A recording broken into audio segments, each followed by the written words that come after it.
하나님 아버지, 오늘 저희들에게 좋은 안식일 아침을 허락해 주셔서 감사합니다. 이제 저희들 하나님께 예배하기를 원하오니 이 자리에 함께 해주시고 우리가 신령한 마음으로 예배하도록 도와주시옵소서.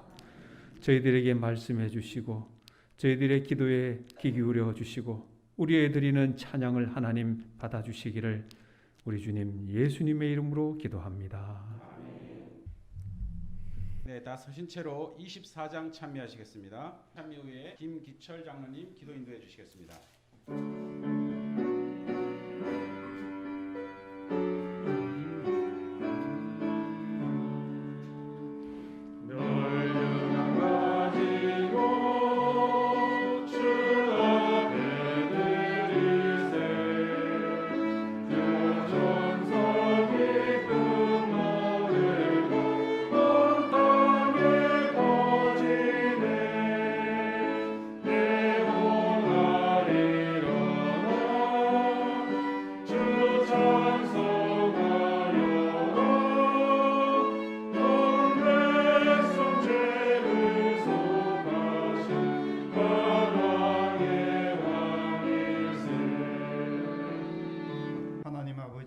우리로 하여금 우리 주 예수 그리스도 안에서 그 은혜 가운데서 하나님의 자녀로 구원해 주셨사오니 진심으로 감사를 드리옵나이다.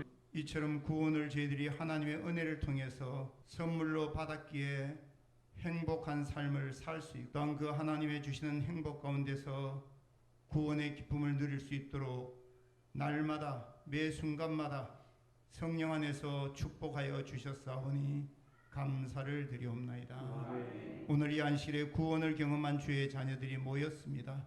우리의 마음에 하나님만을 바라보고 하나님 안에서 우리 놀라운 십자가의 구원의 사랑을 다시 한번 우리 마음에 경험하고 그걸로 인해서 이 예배가 하나님께 더 크게 영광 돌리는 예배가 될 수 있도록 역사하여 주시옵소서. 오늘 목사님을 통하여 하나님께서 우리에게 바라시는 행복한 삶에 대해서 다시 한번 듣기를 원하오니 각 영혼들 마음에 말씀을 깨닫고 받아들일 수 있는 마음의 옥토가 되게 하시고 또한 전심으로 주의 말씀에 집중할 수 있는 그리하여 온전히 하나님 안에서 모두가 한마음으로 말씀 속에서 주님을 만나는 경험이 있도록 축복하여 주시옵소서. 예배의 시작으로부터 끝까지 우리 주님 홀로 영광받아 주시옵시기를 우리를 구원해 주신 감사신 우리 주 예수 그리스도의 이름으로 기도드리옵나이다. 아멘.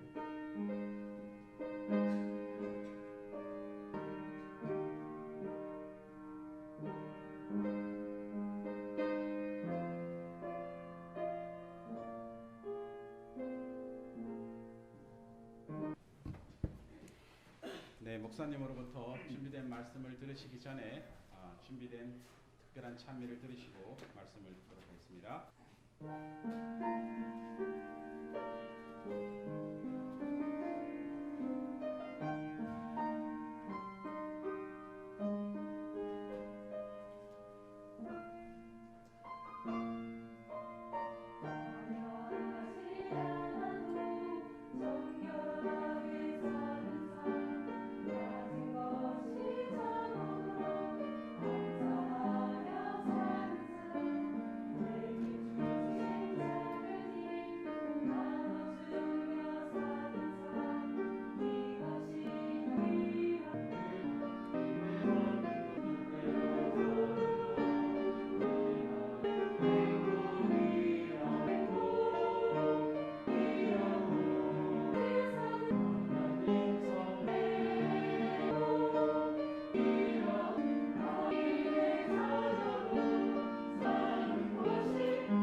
네, 안녕하세요.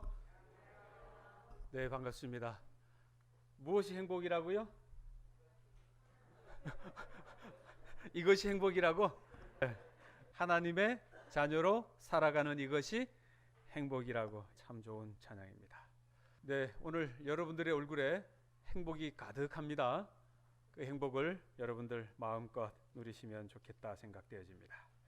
오늘 행복으로의 초대 네 번째 시간, 다시 찾은 소중함의 비밀이라고 하는 제목을 가지고 오늘 말씀을 나누도록 하겠습니다. 다시 찾은 소중함의 비밀. 여기는 청량역이에요. 서울 청량역.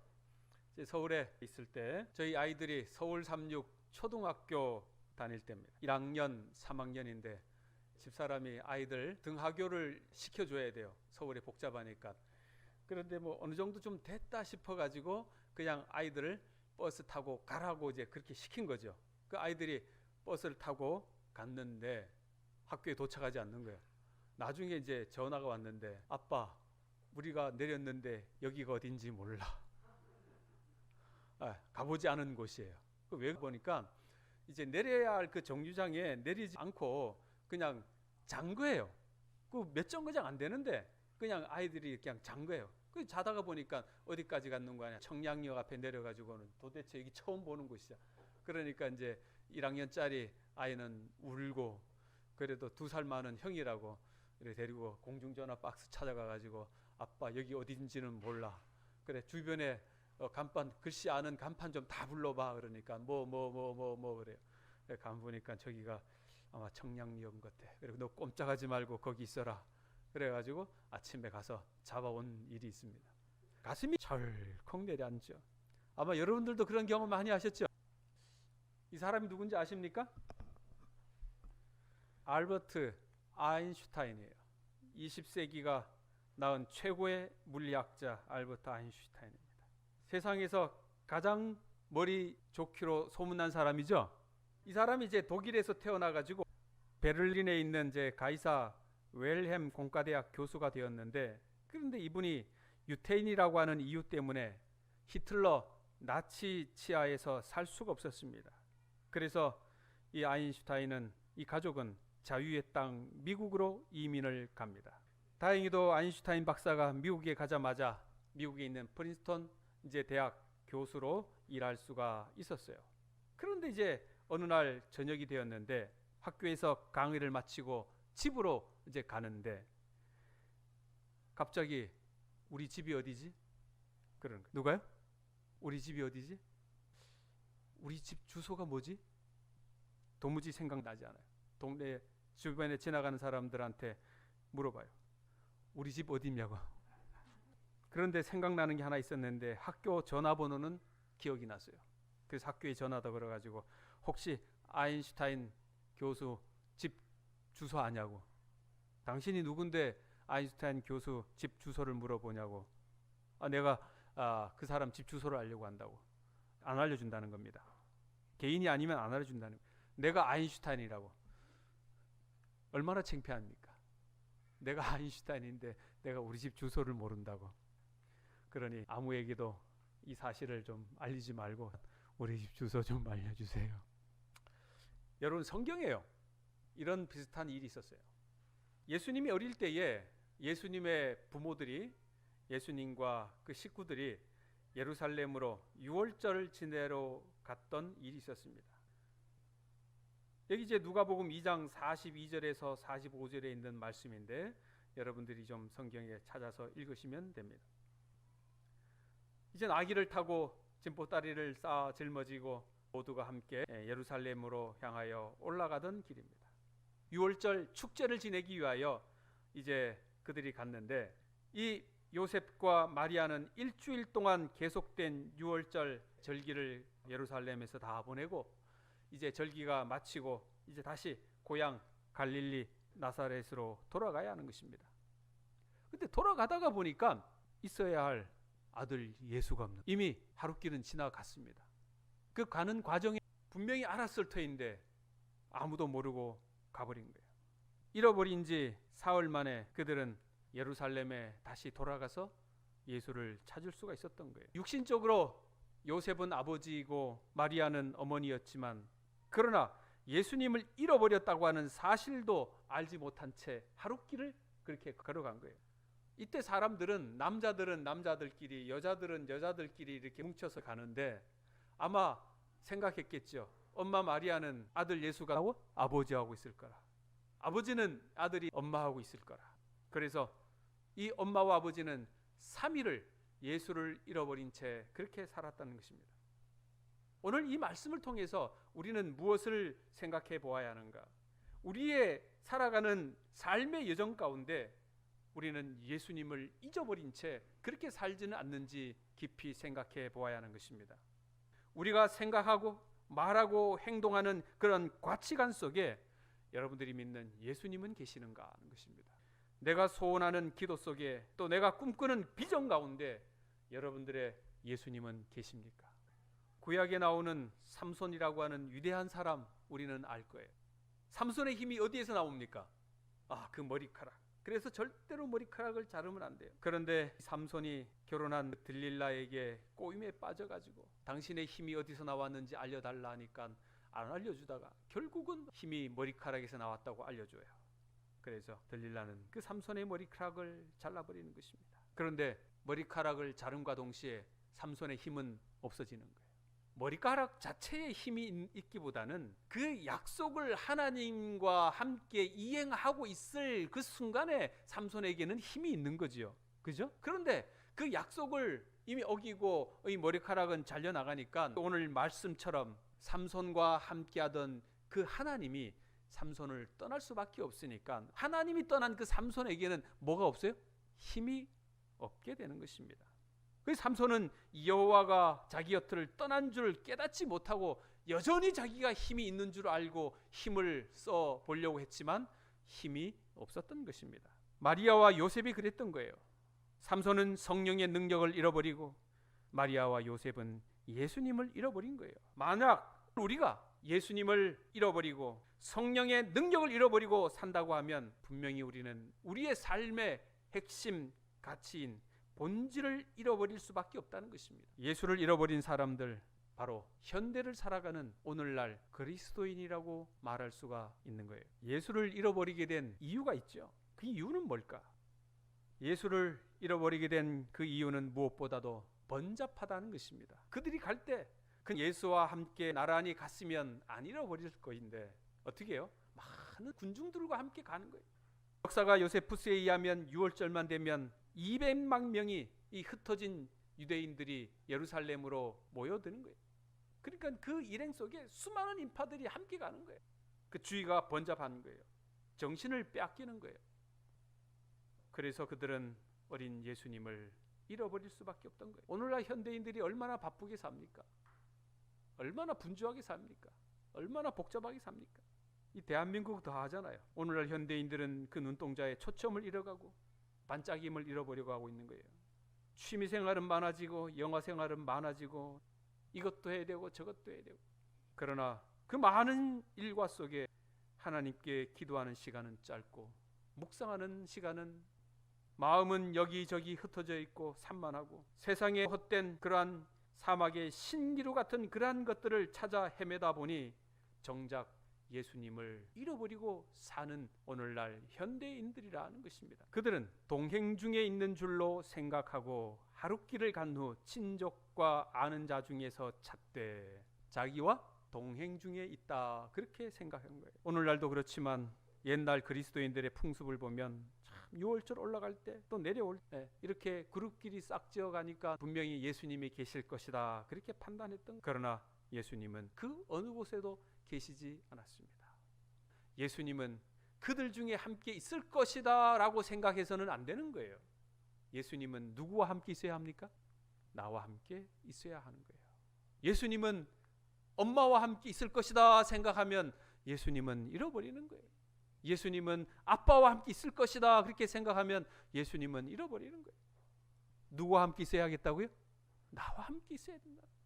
마리아와 요셉은 안일함과 방심함 중에 예수님을 잃어버린 거예요.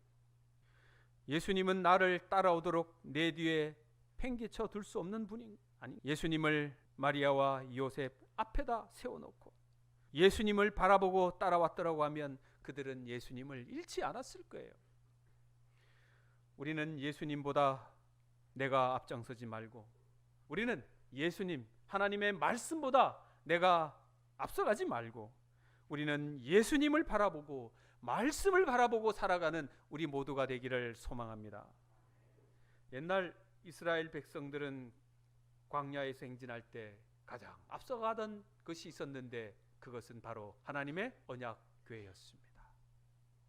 강을 건널 때나 홍해를 건널 때나 광야길을 행할 때 늘 앞서가는 것은 하나님의 언약궤가 앞서갔지 어떤 언약궤를 앞서간 것은 없었습니다. 하나님의 임재의 상징인 법궤가 늘 그 앞서가듯이 우리의 삶 속에도 하나님이 앞서가고 말씀이 앞서가는 우리 모두가 되기를 간절히 소망합니다. 얼마 전에 참 놀라운 뉴스가 났어요. 제주도에서 냉장고 밑에 돈이 1억 들었다고요. 1억 2천만 원 정확하게. 이 뉴스 보셨습니까? 중고 냉장고 바닥에 돈다발이 1억이 들어있는 거예요. 근데 알고 보니까 이 냉장고가 팔려가지고 1년을 돌아다녔대요. 그런데 그 1년 동안 아무도 모르다가 제주도에서 1억이 발견된 거예요. 결국은 아들이 돈을 찾았어요. 참 얼마나 좋았겠습니까? 여기 이 사진은 어떤 사람이 저 가방을 돈이 2억이 들어있는데 택시에다 두고 그냥 내려버린 거예요. 어떻게 해야 합니까? 은행에서 찾은 2억 돈다발을 택시 타고 집에 가다가 두고 내렸어요. 어떻게 해야 합니까? 찾아야 됩니까? 백방으로 수소문할 거예요. 밥이 넘어갈까요? 잠이 올까요? 잠도 안 와요. 언제까지? 그것을 찾을 때까지. 무슨 일을 해도 손에 잡히지 않을 거예요. 왜 그런가? 그 2억 원이 주는 그 가치 때문에 그러는 거예요. 그런데 우리는 그 2억은 밥을 굶어가며 직장일을 포기해가며 그 찾으려고 하는데 왜 우리 마음속에 잃어버린 예수는 그렇게 찾으려고 하지 않습니까? 우리 예수님은 2억보다도 못한 거예요. 어느 분이 아프셔서 큰 병에 걸려서 사형 선고를 받으면 건강을 찾을 수만 있다고 하면 그 어떤 것도 아끼지 아니하고 모든 것들을 감수하고 병을 나으려고 노력을 할 거예요. 혹여 미국에 의사가 있다고 하면 미국까지라도 가서 그 병을 치료하려고 할 거예요. 잃어버린 것을 도로 찾는 것은 소중한 일이고 어떤 희생을 치르더라도 반드시 찾아야 하는 것은 바로 그것은 거기에 최고의 가치가 있기 때문에 그런 거예요. 돈이야 있다가 없어지는 그러한 것임에도 불구하고 그것은 찾으려고 하지만 잃어버린 예수를 우리는 찾지 않는다고 하면 우리는 어떻게 해야 합니까? 우리는 예수를 잃어버려서도 안 되겠지만 혹여 잃어버렸다고 하면 우리에게 영원한 생명과 구원을 주시는 그분을 우리는 꼭 찾아야 될 것이라 생각되어집니다. 잃어버린 예수를 다시 찾기 위해 우리는 어떻게 해야 할 것인가? 어떤 대가를 치르고 어떤 희생을 하고 어떤 수고를 해야 하는가? 행복의 핵심은요, 행복의 본질은요, 행복의 중심은 바로 예수 그리스도라고 하는 것입니다. 그분이 행복의 핵심이고 본질이고 중심이라고 하는 사실을 우리는 꼭 기억해야 하는 것입니다. 그분을 잃어버리고서는 우리는 무엇을 한들 아무런 의미가 없는 거예요. 천사의 말을 하고 산을 옮길 만한 믿음이 있다고 한다 할지라도 그분이 없이는 아무것도 아니라고 하는 사실을 우리는 꼭 기억하면 좋겠다 생각되어집니다. 선교를 하고요, 목사가 목회를 하고 성도들이 봉사를 하고 우리의 몸을 불살라 내어준다고 할지라도 예수 없는 그 어떤 것은 소용이 없는 것입니다. 우리의 삶 속에 우리의 중심되는 예수 그리스도를 여러분들이여 꼭 모시고 하시게 되기를 간절히 소망합니다. 그러면 언제 예수님을 잃어버리는지를 우리가 한번 생각해 보아야 하는 거예요. 마리아와 요셉이 예수님을 잃어버린 것은 그들이 예루살렘 성전을 떠났을 때였습니다. 예루살렘 성전을 떠났을 때 예수를 잃어버렸다고요. 여기 보세요. 그 날들을 마치고 돌아갈 때에 아이 예수는 예루살렘에 머무셨더라. 그 부모는 이를 알지 못하고. 아이 예수는 예루살렘에 머물러 있고 엄마 아버지는 그냥 가버린 거예요. 예루살렘을 떠나는과 동시에 예수를 잊어버린 거예요. 오늘도 마찬가지입니다. 하나님을 믿는 사람들이 예수님을 잃어버리는 가장 큰 이유는 우리가 교회를 떠날 때, 오늘 여러분들이 여기 앉아 있다가 이 교회를 떠나는 순간에 예수를 잊어버리게 되는 거예요. 그래서 여러분들이 하나님의 전을 향하여 등을 돌릴 때에 예수를 잃어버리게 된다는 거예요. 그런데 언제 예수님을 다시 찾을 수 있었을까? 46절에 있는 말씀에 보면 사흘 후에 성전에서 만난즉, 어디에서 만나요? 성전에서 만났다는 것입니다. 사흘 후에 예수님을 성전에서 만났다는 거예요. 바로 그 성전은 예수님을 만나는 곳입니다. 예수님을 찾기를 원하십니까? 그렇다고 하면 하나님이 계신 성전을 향하여 여러분들의 몸을 돌리시게 되기를 소망합니다. 마리아와 요셉은 성전 안에서 예수님을 만났어요. 서기관들과 하나님의 말씀을 주고받는 그 예수를 그 성전에서 찾은 거예요. 마리아는 그랬을 거예요. 얘야, 넌 여기서 뭐하냐? 뭐라고 그랬습니까? 한번 읽어보겠습니다. 엄마가 뭐라고 그랬길래 이 아이가 이렇게 말했을까요? 분명히 예수야, 너 여기서 뭐하니? 분명히 그랬을 것 같아, 그죠? 그러니까 예수가 내가 내 아버지 집에 있어야 할 줄을 알지 못하였습니까? 아버지 집이 내 집이고 아버지 집에 내가 있는데 뭐가 잘못된 거예요? 나를 두고 간 엄마가 잘못이지. 예수님을 만나려면 우리는 하나님의 성전, 아버지 집으로 가야 한다고 하는 말입니다. 하나님의 성전이란 말의 의미는 무엇인가? 그것은 말씀이 있는 곳이에요. 그것은 예배가 있는 곳이에요. 그것은 제물이 드려지는 곳이라고 하는 것입니다. 바로 그곳이 하나님의 성전인 거예요. 그렇다고 하면 오늘의 하나님의 성전의 의미는 무엇인가? 하나님의 말씀이 바르게 선포되는 곳에서 예수님을 만날 수 있다고 하는 것입니다. 고린도전서 6장은 이렇게 말합니다. 너희 몸은 너희가 하나님께로부터 받은 바 너희 가운데 계신 성령의 전인 줄을 알지 못하느냐? 너희 몸이 성령의 전이라고요. 우리 마음에 말씀이 있어야 하는 거예요. 여러분들의 마음속에 하나님의 말씀이 거해야 한다고 하는 것입니다. 그곳이 누구이기 때문에? 성령의 전이기 때문에 그런 거예요. 성도들의 마음에 말씀이 없다고 하면 그 마음속에 예수님이 계실 수가 없는 거예요. 말씀으로 채우시게 되기를 소망합니다. 내 마음이 하나님의 성전이 되어야 하는 거예요. 내 마음 안에 예수님이 계심을 우리가 느껴야 하는 것입니다. 내 마음에 예수님이 거할 수 있는 성전이 되도록 우리 모두가 기도하는 여러분과 제가 되기를 정말 소망합니다. 옛날에 솔로몬 왕이 예루살렘 성전을 완공하고 기도할 때에 그 성전을 뭐라고 했는가? 하나님의 이름을 두는 곳이다, 그렇게 말을 했습니다. 그 성전에 뭐라고요? 하나님의 이름을 두는 곳이다. 열왕기상 9장 3절은 하나님께서 솔로몬에게 말씀하시기를 내가 내 앞에서 기도하며 간구함을 내가 들었은즉 내가 너의 건축한 이 전을 거룩하게 구별하여 나의 이름을 영원히 그곳에 두며 나의 눈과 나의 마음이 항상 거기 있으리니 나의 이름을 영영히 그곳에 두겠다, 그렇게 말씀하셨어요. 그러므로 예루살렘 성전을 하나님의 이름을 두는 곳, 하나님의 눈과 마음이 항상 성전을 향해 있으라고 하는 그 말씀인 거예요.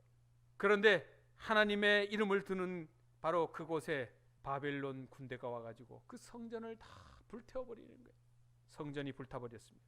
없어져 버렸습니다.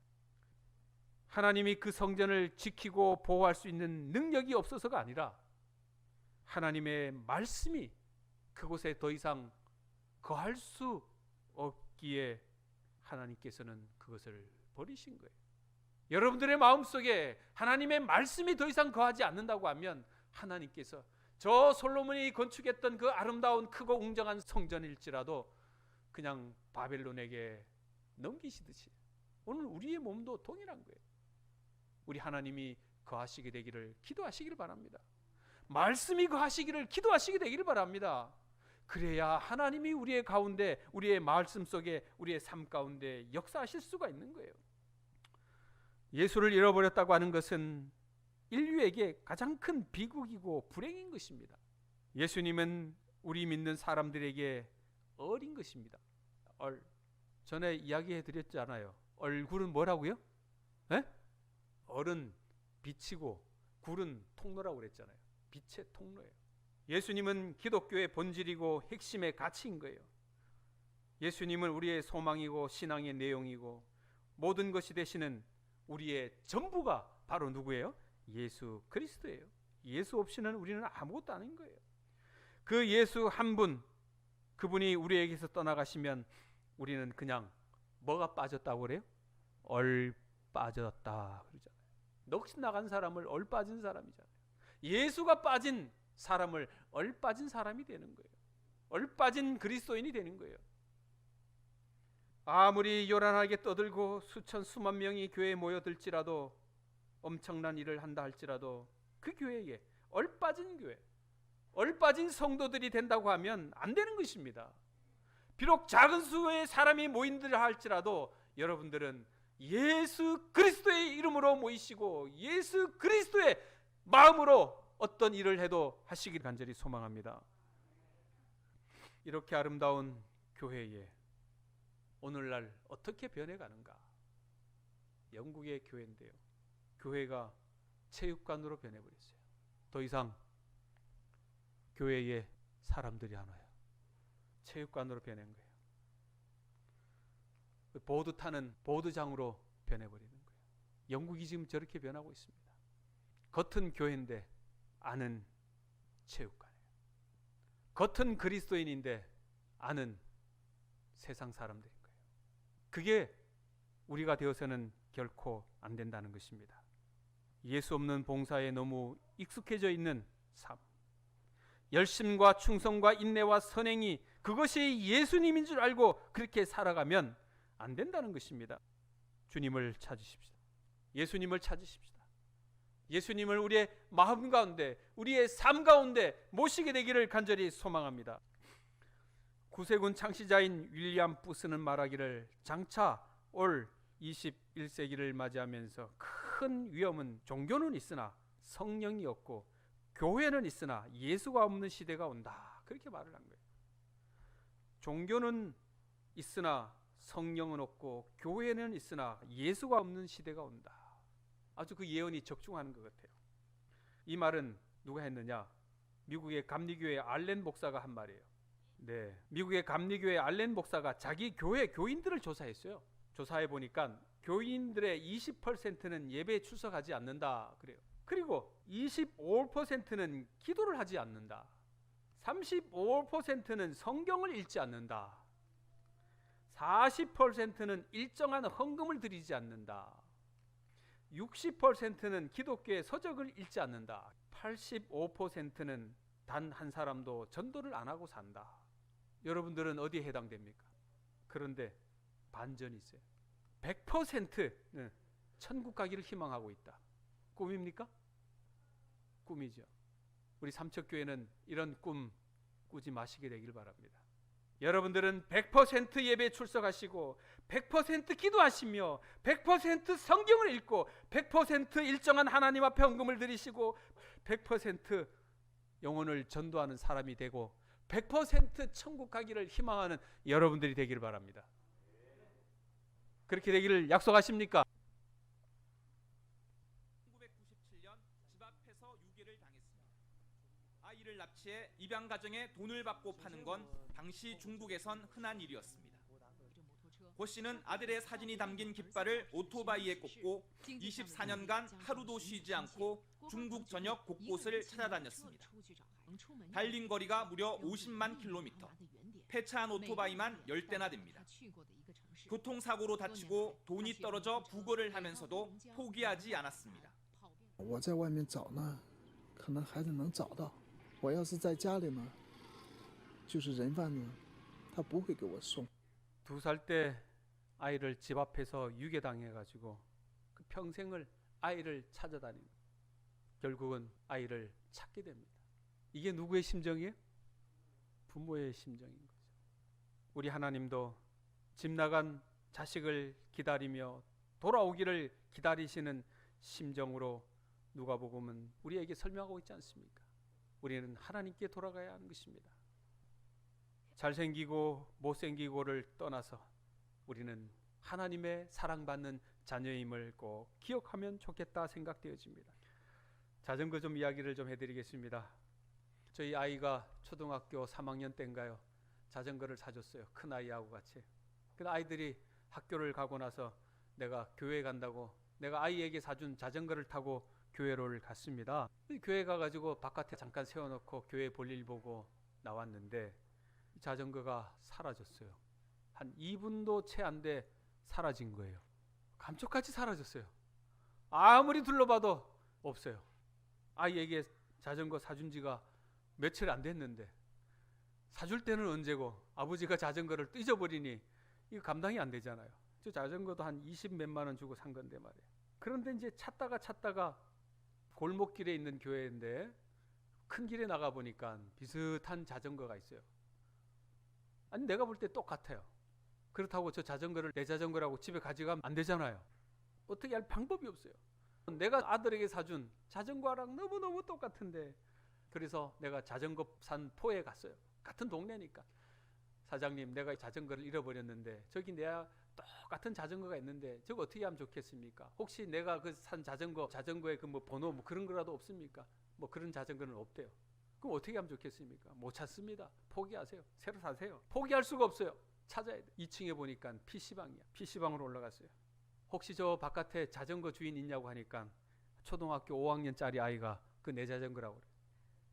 그러냐? 그래. 혹시 너 자전거 저거 언제 샀냐? 누가 사줬냐? 엄마가 사줬대. 그래. 그럼 내가 엄마랑 내가 통화 한번 하기를 원한다. 엄마 전화번호 좀 알려달라. 우리 엄마 바빠서 전화 못 받는데.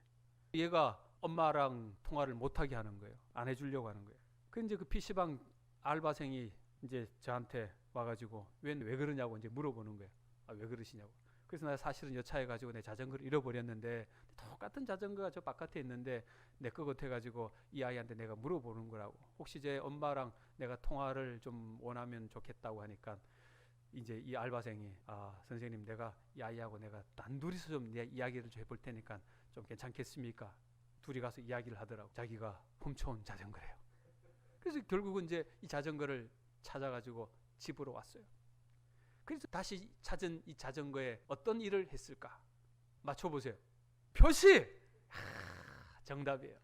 여기다가도 빨간 칠하고 여기다가도 빨간 칠하고 여기다가도 빨간 칠하고 보이지 않지만 저 안장 밑에다가도 막 칼라 스프레이 샥 뿌려가지고 놓고 이제는 누가 훔쳐가도 이 보기만 하면 이거는 내 자전거다. 뭘 해야 합니까? 표시를 해야 돼요. 내가 잃어버린 이유가 있었는데 그걸 못 찾은 이유는 뭐였어요? 표시를 안 해놨기 때문에 그런 거예요. 누구 책임이에요? 내 책임인 거예요. 여기는 연필이에요. 사인펜이고 여기에다가 뭘 붙여놨습니까? 이름표를 다 붙여놨어요.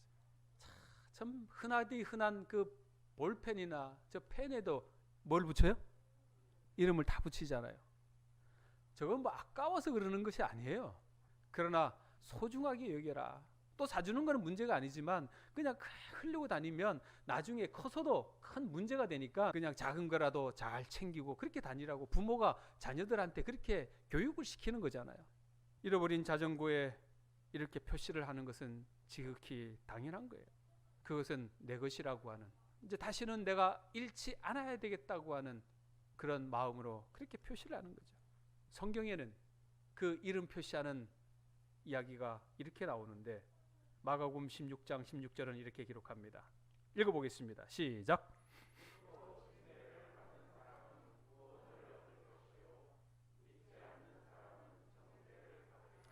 네, 믿고 침례를 받는 사람은 구원을 얻는다 그랬습니다. 오늘 많은 분들이 침례를 대부분 다 받으셨잖아요. 침례를 받는 것은 구원을 얻는 증표예요. 다시 말하면 여기 성경은 이렇게 합니다. 예수께서 대답하시되 진실로 진실로 내가 내게 이르노니 사람이 물과 성령으로 나지 아니하면 하나님의 나라에 들어갈 수 없다. 하나님의 나라에 들어가기를 원하십니까? 예스. 그러면 뭐 해야 합니까? 물과 성령으로 나야 된다. 침례를 받아야 된다. 침례를 받는다고 하는 것은 뭔 말인가? 내가 산 자전거에 뭐 하는 거예요? 이름표를 쓰는 것과 동일한 거예요. 너는 나의 소유물이라는 거죠. 너는 내 것이다라고 하는 그러한 소유물인 것입니다. 하나님도 당신의 백성들에게 이것은 나의 자녀라고 하는 그러한 소유를 하기를 원하셔서 특별히 침례라고 하는 예식을 베푸는 거예요. 침례를 받으면 이 사람은 누구 것이다? 내 것이다. 침례 받기 전까지는 이름표를 써놓지 않는 그 자전거는 이게 네 건지 내 건지 아무도 알 수가 없어요. 주장하지는 못하지만, 그러나 자전거에 표식을 함으로 말미암아 그 자전거가 내 것이 되듯이 침례를 받음으로 우리는 하나님의 소유가 된다는 것입니다. 무릇 그리스도 예수와 합하여 침례를 받은 우리는 그의 죽으심과 합하여 침례를 받은 줄을 알지 못하느냐. 누구든지 그리스도와 합하여 침례를 받은 자는 그리스도로 옷 입었느니라. 하나님께서 침례받은 그 사람에게 당신의 자녀로 삼아주시고 그 사람을 구원해 주시겠다고 하는 그러한 약속의 증표가 여기 있는 거예요. 오늘도 우리가 하나님을 믿기로 결심하십니까? 그렇다고 하면 우리는 하나님 안에서 살 뿐만 아니라 내가 하나님의 자녀로 살기로 침례를 받기로 그러한 결심을 하시게 되기를 간절히 소망합니다. 이사야 49장은 이렇게 말합니다. 여인이 어찌 그 젖 먹는 자식을 잊겠으며 자기 태어에서 난 아들을 긍휼히 여기지 않겠느냐. 그들은 혹시 이럴지라도 나는 너를 잊지 아니할 것이라 내가 너를 내 손바닥에 새겼다고요. 여기서 말한 그 손바닥은 무엇일까요? 우리 주님의 십자가의 상처라고 하는 것입니다. 우리 주님이 십자가에 달려 돌아가심으로 말미암아 그 십자가의 상처가 오늘 여러분과 저를 당신의 손바닥에 새기셨다, 그 말씀을 우리에게 해주시는 것입니다. 이사야 43장은 이렇게 말합니다. 내가 너를 구속하였고 너를 지명하여 불렸나니 너는 누구 것이라? 내 것이라. 오늘 여러분들과 저는 하나님의 소유물임을 꼭 기억하시고 하나님 안에서 그렇게 살기로 결심하시고 사시게 되는 여러분과 저가 되고 행복한 사람들이 되시기를 간절히 바라며 말씀을 준비하신 헌금을 드리는 시간을 갖도록 하겠습니다. 만복 근원 주 하나님 천하 사랑 모두 찬송 만만 천사 음성 높여 성부 성자 성령 찬송 아멘. 하늘에 계신 아버지 하나님, 한 해가 깊어가는 오늘까지 저희들 인도하셔서 감사합니다. 그 인도하심에 있어 시시때때로 저희들의 필요를 채워주시고 삶의 풍요를 경험케 하시니 또한 감사합니다. 저희들에게 주셨던 그 많은 것들의 조금을 구별하여 이 시간 드리오니 하나님 축복하여 주셔서 그 귀한 사업에 귀히 사용할 수 있도록 인도하여 주시옵소서. 또한 저희들이 받는 것보다 주는 것에 더 익숙한 삶을 살 수 있도록 또한 인도하여 주시옵소서. 예수님의 이름으로 기도합니다. 437장 찬미하시겠습니다. 437장 찬미 후에 목사님의 축도로 예배를 마치도록 하겠습니다.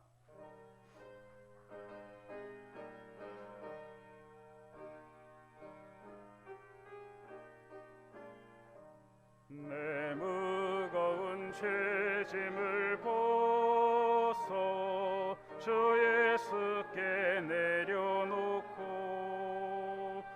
저 십자가 사랑을 믿어 죄사함을 너 받으라. 주 예수께 조용히 나가 내 마음을 드리오라.